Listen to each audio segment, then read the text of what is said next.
স্বামী ব্রহ্মানন্দ বলতেন যে মনের 3/4 of the mind keep it on God, যদি রাখতে পারো যদি, তাহলে 1/4 of the mind 25% মন দিয়ে তুমি সংসারের সব কাজ করতে পারবে।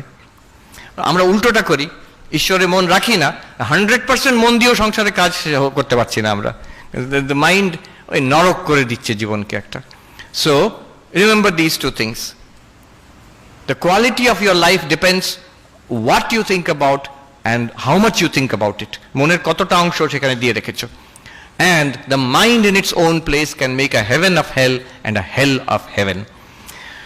আমি before we go into Q&A আর দুটো পয়েন্ট আমি ছোট ছোট করে বলে দিই, it's important, not directly related to focus, কিন্তু বলা দরকার। একটা হচ্ছে স্বামী বিবেকানন্দ বলছেন ফোকাসের থেকেও আগে more important and enabling quality is faith in your self, নিজের ওপরে আত্মশ্রদ্ধা, নিজের ওপরে বিশ্বাস। ওই স্বামীজির বিখ্যাত কথা, the old religion said he who does not believe in God is an atheist, the new religion says he who does not believe in himself is an atheist. নিজের ওপরে যে বিশ্বাস করে না যে আমি পারি, I can do it, I ক্যানটটা, ইম্পসিবলটা এর থেকে বাদ করে দিয়েছি আমার ভোক্যাবুলারি থেকে, সেই নাস্তিক যে বিশ্বাস করে না নিজের ওপরে, সেই নাস্তিক। যে নিজের উপরে বিশ্বাস করে সেই আস্তিক। মহাত্মা গান্ধী বলছেন only he can believe in God who believes in himself. নিজের উপরে যদি বিশ্বাস না থাকে না, যখন মনে হচ্ছে আমি ঈশ্বরে বিশ্বাস করছি, যখন চাপ আসবে, যখন চ্যালেঞ্জ আসবে জীবনে, তখন দেখবে ঈশ্বরের বিশ্বাসটাও নড়ে যাবে। কি জানি সত্যিকারে আছে কিনা কে জানে, আমার তো কোনোটার উপরে বিশ্বাস নেই, নিজের উপরেই তো বিশ্বাস নেই, ঈশ্বরের বিশ্বাসটাও নড়ে যাবে। So one who has firm faith in himself can have faith in God. ঈশ্বর বিশ্বাস। রিসেন্টলি একটা বই পড়ছিলাম, নাম করা সাইকোলজিস্ট ছিলেন ন্যাথানিয়েল ব্র্যান্ডেন, আজকাল খুব একটা কেউ পড়ে না, 6 pillars of self esteem। যেমন স্বামীজির কথাই কি সায়েন্টিফিক্যালি অর্গানাইজ করে উনি বলছেন সেলফ কনফিডেন্স কি করে বাড়াতে পারি। উনি বলছেন 6টা জিনিস, 6টা পিলার আছে সেলফ কনফিডেন্স, নিজের উপরে বিশ্বাসের জন্য। প্রথমে হচ্ছে লিভিং কনসিয়াসলি। সারাদিন যদি আমি ভেবে দেখো, তুমি ঠিক করলে যে আমার এই আজকের কোর্সের এই বইটা আমি আগামী নেক্সট 2-3 আওয়ার্স আমি পড়বো, বসে বইটা পড়লে, খেটে খুটে পড়লে, এফার্ট দিয়ে, after you finish reading that book ভেতরে কেমন মনে হয়। আর যদি 3টে ঘন্টা তুমি বসে, ওই 3টে ঘন্টা বসে ইন্টারনেট ব্রাউজিং করলে, এটা ওটা যেখানে যেটা মন যাচ্ছে করলাম, 3 ঘন্টার পর তোমার ভেতরে কেমন অনুভব হবে। যদি একটা কাজ যেটা আমি করতে চাই সেটাকেই করলাম 3 ঘন্টা, after that you will feel more integrated, ভেতরে একটা সাইকোলজিক্যাল ইন্টিগ্রেশন হবে, you will feel more fulfilled, you will feel more rich, একটা সমৃদ্ধ মনে হবে নিজেকে। হয়তো ক্লান্ত থাকবে, but that will be a good kind of tiredness. একটা খেটে খুটে যে মানুষ একটা তৃপ্তি পায়, সেই তৃপ্তিটা পাবে। আর সেটা না করে যদি আমি সেই সময় একটা আনকনসিয়াস ড্রিফটিং, এটা ওটা করছি, ইন্টারনেট হয়তো ব্রাউজিং করে যাচ্ছি, 3 ঘন্টা কেটে গেল, তারপরে দেখবে অস্বস্তি বোধ, এটা ডিসগাস্ট, একটা কিভাবে সময় নষ্ট করছি এরকম মনে হবে। এই দুটোর মধ্যে তফাৎটা কি? একটা লিভিং কনসিয়াসলি, ডেলিবারেটলি আমার সময় আমি এইভাবে ব্যয় করব, আরেকটা হচ্ছে এই ফোনে এলো সোশ্যাল মিডিয়া, কতগুলো লাইকস, এই সেলফি, ও কি পাঠিয়েছে, এই দেখে দেখে ঘন্টার পর ঘন্টা চলে গেল, you feel disgusted after that.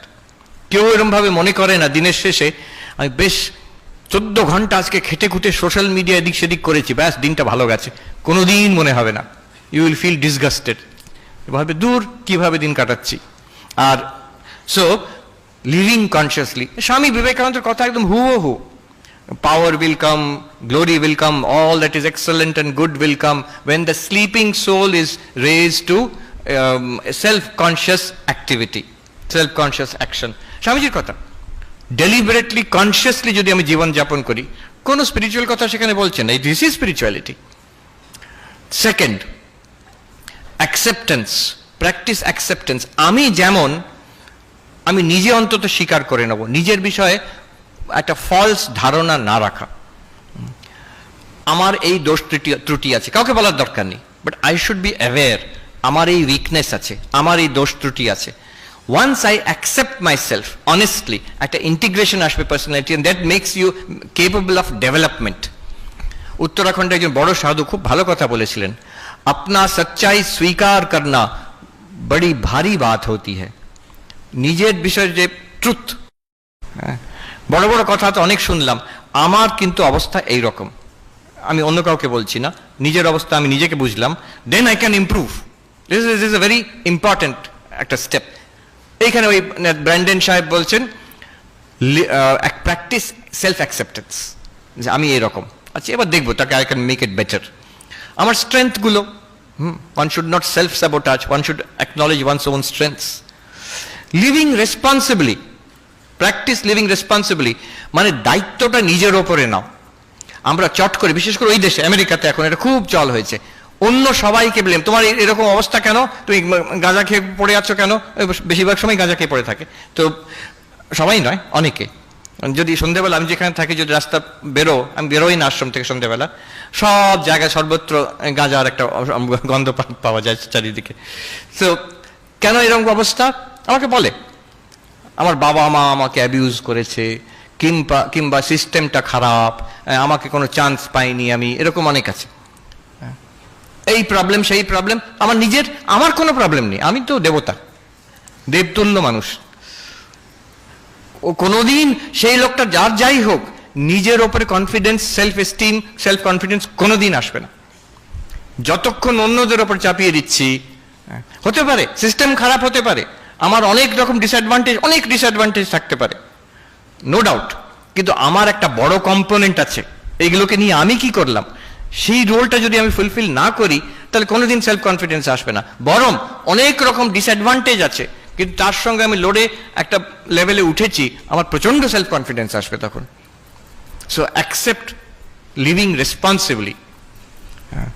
তারপরে উনি বলছেন যে অ্যাসার্টিভ প্র্যাকটিস অ্যাসার্টিভনেস এটা আমাদের ইন্ডিয়ান ছেলে মেয়েদের একটু দরকার আমরা অনেকে ভালো ভালো ছাত্র আমি আমেরিকায় দেখেছি ভালো ছাত্র ভালো মানুষ ছেলেমেয়েরা ভালো ডিগ্রি নিয়ে এসেছে রিয়েলি কম্পিটেন্ট কিন্তু নিজের বিষয়ে একটু লাজুক ওখানে একটু পুশি হতে হয় শুধু ওখানে নয় এখন এখানেও so what you want to say please say what you want to say কথা ঘুরিও না তুমি যা চাইছো সেটা চাইতে পারো remember always the other person has the right to reject what you are saying other person has the right to say no to what you are saying that's there kintu be assertive don't be aggressive don't be manipulative but be assertive aggressive ekdike manipulative ekdike aggressive jara hoy onek shomoy shoktiman jara ekটু বুলি টাইপের হয় তারা aggressive হয় জোর jar করে চিৎকার চেঁচামেচি গায়ের জোরে করতে চেষ্টা করে আবার উল্টো হয় একটু চালাক টাইপের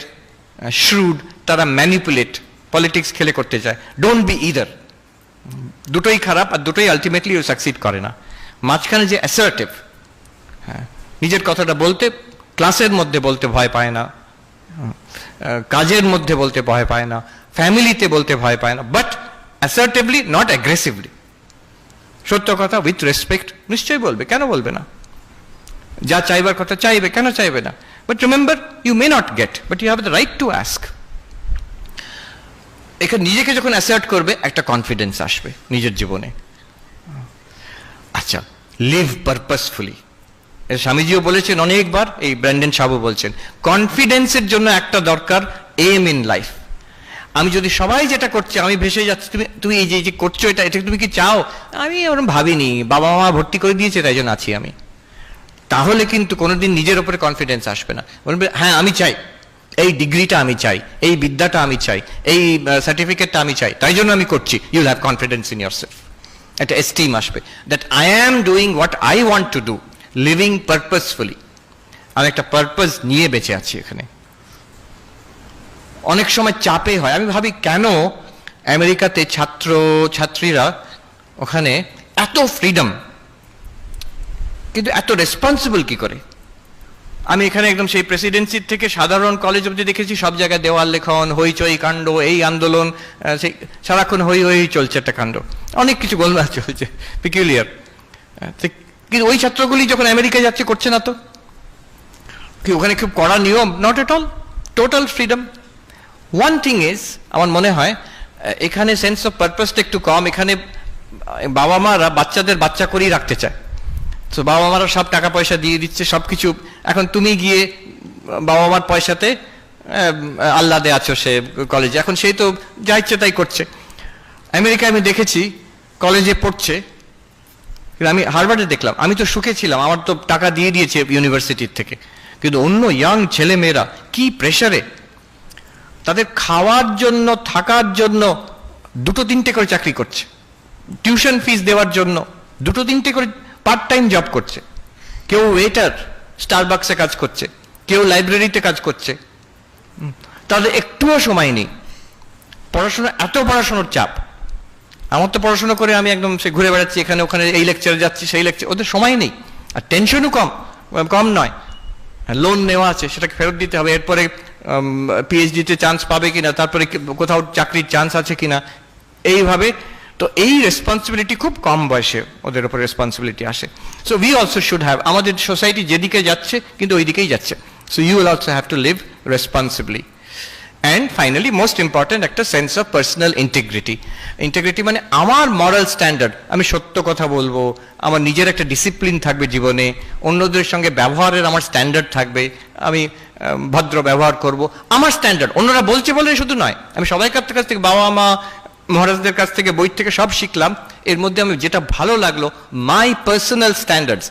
আমার স্ট্যান্ডার্ডের নিচে যদি আমি নিজে হয়ে যাই, আমার ভেতর থেকে বিবেক বলতে থাকবে তুমি লোক ভালো নাও, তোমার দ্বারা হবে না। যে এই যদি কথাটা বলতে থাকে ভেতর থেকে আমার অন্তরাত্মা, আমি কখনো নিজের উপরে কনফিডেন্স আসবে না। So always try to maintain a certain standard of integrity, of honesty to myself. তো এটা যদি থাকে, ছটা জিনিস দেখো, ছটা পিলার সেলফ কনফিডেন্সের জন্য, নিজের উপরে শ্রদ্ধার জন্য। Living consciously, practice of accepting yourself, practice of accepting responsibility জীবনের জন্য, and then the practice of asserting yourself, and the practice of a purposeful life, and a practice of personal integrity. আর ওখানে Brandon সাহেব বলছে দেখো এগুলো সবগুলো কিন্তু practice, বলো না আমার এই কোয়ালিটি নেই আমি কি করব, এটা কোয়ালিটির কথা বলা হচ্ছে না, এটা একটা অ্যাকশন ওয়ার্ড, করার কথা। প্রত্যেকটা হচ্ছে করলেই হবে, একটু চেষ্টা কর, প্রত্যেকটা আমি চেষ্টা করছি কিনা, then you will definitely have confidence in yourself. Last point and I'll conclude here. শ্রদ্ধা, নিজের উপরে কনফিডেন্স এবং কনসেন্ট্রেশন, এটাতে দিস ইজ এনাফ? নো, একেবারেই নয়। সে রাবণেরও প্রচন্ড সেলফ কনফিডেন্স ছিল আর প্রচন্ড ফোকাস ছিল, কিন্তু সে রাবণ,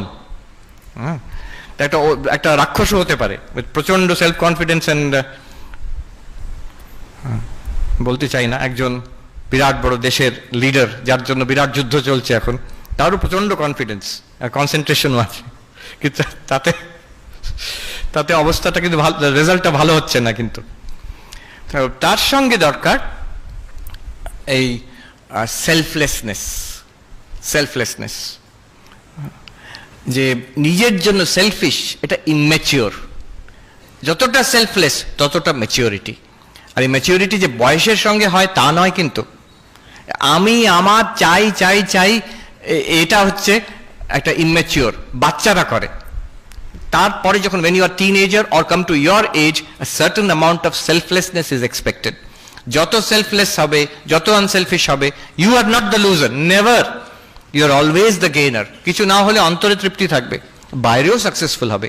যারা যে কোনো অর্গানাইজেশনে দেখবে most valued member, most respected member, যার প্রচন্ড কনসেন্ট্রেশন আছে, কনফিডেন্স আছে, নো, তাকে দেখলে লোকে বলবে কি স্মার্ট লোকটা দেখেছো, কি ব্রিলিয়েন্ট লোকটা দেখেছো, কিন্তু মানুষ হিসেবে অত্যন্ত বাজে লোক একটা।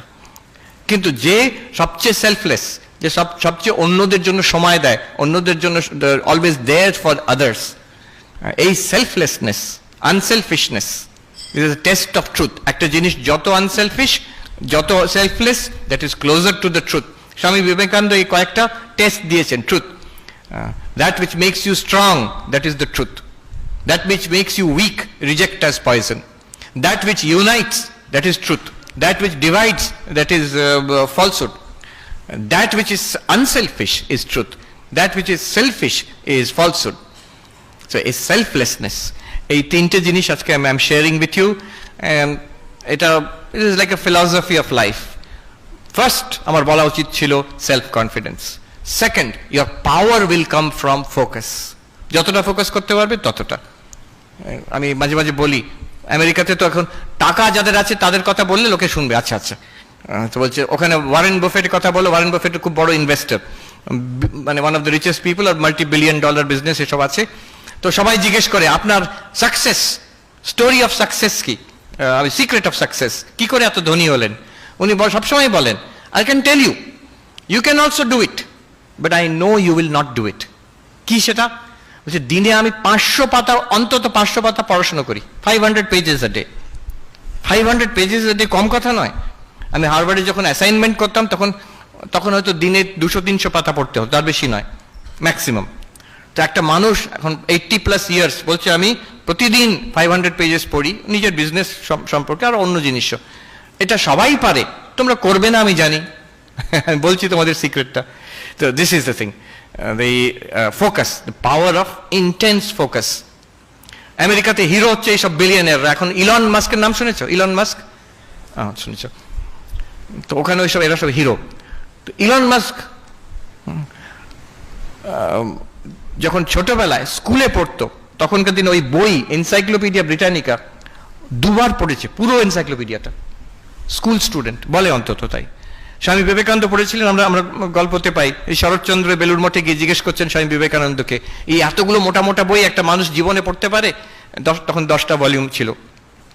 তো স্বামী বিবেকানন্দ বলছেন তুমি কি বলছো, এর 9টা ভলিউম আমি পড়ে নিয়েছি, I am on the 10th, you ask me anything from the 9 volumes. তো শরৎচন্দ্র আবার বার করে করে জিজ্ঞেস করছেন র্যান্ডম, এখান থেকে ওখান থেকে, আর স্বামীজি প্রত্যেকটা আনসার দিলেন ঠিক ঠিক, কোনো কোনো জায়গায় কমা ফুল স্টপ অব্দি বলে দিলেন। তো শরৎচন্দ্র অবাক, কি করে সম্ভব? বলছেন by concentration and purity of mind it is possible. সবাই করতে পারে, অতটা না পারলেও অনেকটা পারি আমরা, যা পাচ্ছি তার থেকে অনেক বেটার হতে পারে। তো ইলন মাস্ক তো ও তো বলছে পড়েছে 2বার এনসাইক্লোপিডিয়া ব্রিটানিকা। তোমরা পড়তে আরম্ভ করো না, এনসাইক্লোপিডিয়া ব্রিটানিকা পড়তে হবে তা বলছি না, but the idea of focus. And third, very important, selflessness, little bigger than me. আর সেটা পরে হবে, এখন নয়, এখন তো আমি ছোট, আমি ছাত্র না, এখনই হবে, এখনই হবে। আমি একটা মজার ঘটনা বলে শেষ করি। আমি বিএড কলেজে ছিলাম, তো আমরা ইন্টারভিউ করতাম, যারা বিএড পড়তে আসবে তাদের ইন্টারভিউ করতাম। তো মজার মজার ঘটনা হতো মাঝে মাঝে। হ্যাঁ, আমার মনে আছে বাংলার ইন্টারভিউ হচ্ছে, একজন ক্যান্ডিডেট এসে বসেছেন, তাকে প্রশ্ন করা হচ্ছে, আচ্ছা বলো তো সর গোস্বামীর নাম বলো। তো সেই ছেলেটি, মাস্টারমশাই, বাংলার মাস্টারমশাই, সে বলছেন রূপ।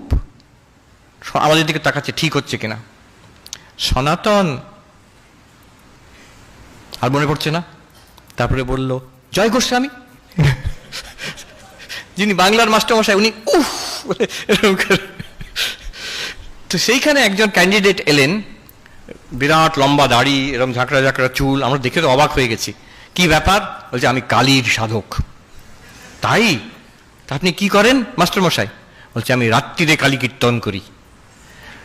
আমাদের ওয়ার্ডেন মহারাজ যিনি ছিলেন, উনি বললেন যে বাবা তুমি এখানে যদি এরকম করো তো অন্য ছাত্ররা তোমার পেছনে লাগবে, তুমি থাকতে পারবে তো হস্টেলে? ও খুব মিষ্টি ভাষী, উনি বলছেন, ওই বলছে যে আমার কোনো অসুবিধে নেই মহারাজ, ওরা থাকতে পারবে কিনা সেটা সন্দেহ আছে। এত কনফিডেন্স নিজের ওপরে। কিন্তু পরবর্তীকালে দেখা গেল ওনার এত সুন্দর ব্যবহার, এমন লিডারশিপ, সব ওই ব্যাচের, এখনো অব্দি আমি মনে রেখেছি, হ্যাঁ, সব ছাত্ররা আজ অব্দি ভুলতে পারেনি তাকে। সে সবাইকার জন্য always ready to help everybody, সবাইকার সঙ্গে মিষ্টভাষী। Within few days he became the leader of the entire batch. যত আমাদের কাজ, জগদ্ধাত্রী পুজোর খাওয়া টাওয়া সব কিছু উনি দায়িত্ব নিয়ে করেন। আর একবারও রাগ করা নয়, বিরক্তি নয়। আর অদ্ভুত দেখলাম, সবাই ওর কথা শোনে, সবাই। কালীর সাধনা কিছু ব্যাপার আছে বলে মনে হচ্ছে, কিন্তু ওই আনসেলফিশ, সব সময় সবাইকে সাহায্য করার জন্য। কারোর শরীর খারাপ আছে, কারোর কিছু দরকার, ও ছুটে গিয়ে আগে আগে করবে লিডারশিপ। এখন স্কুলের হেডমাস্টার আছেন বলে আমি শুনেছি। এই বলে আমি শেষ করছি। Thank you very much for inviting me here. Thank you.